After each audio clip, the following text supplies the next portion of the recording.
आपके पास हो सकता, उसी के तहत आप घूम रहे लोगों को शिव से बना रहे हैं। जिसको बना रहे हैं उसके पास शिव के प्रति भाव है क्या? नहीं है।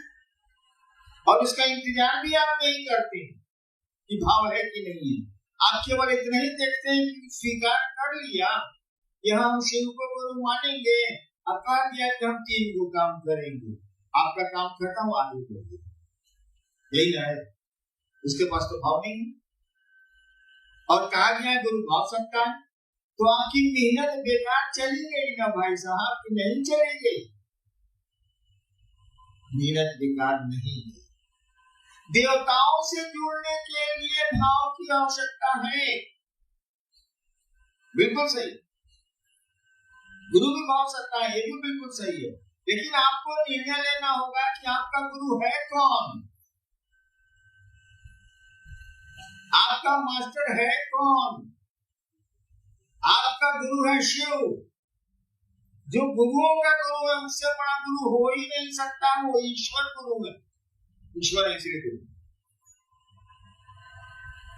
और गुरु की एक खूबी क्या होती है, शिष्यानुभूति की, जिन्होंने पढ़ी होगी उनको पंक्ति याद है।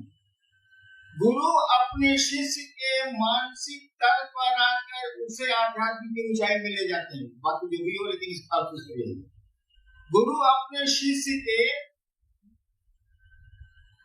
मन के तल पर, उसे शब्द नहीं, मन के तल पर उतर के ले जाना पड़ेगा।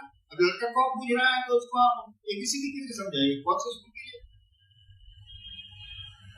तो गुरु का नियम है, शिक्षक का यही नियम है, वो विद्यार्थी के स्तर पर उतर के उसको टालता है। गुरु भी यही करती है। अब शिव को आपने गुरु माना है, वो ईश्वर गुरु है, सबसे बड़ा गुरु है वो, और वो आपके तल पर उतरेगा,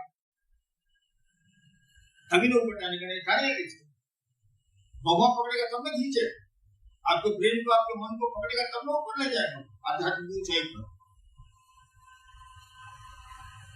जब शिव गुरु होते हैं तो भाव के स्तर पर नहीं, विचार के तल पर भी उतरते हैं। और नीचे करूं मैं, वो विचार नहीं, कुविचार के तल पर भी उतरते हैं। ठीक है, गुरु भाव सकता है, शिव भी गुरु के रूप में भाव सकता है, लेकिन गुरु के रूप में उस भाव सत्ता को विचार और कुविचार के तल पर, गलत विचार, कुविचार के तल पर आना पड़ता है अपने शिष्य के लिए। और तब आध्यात्मिक ऊंचाइयों में धीरे धीरे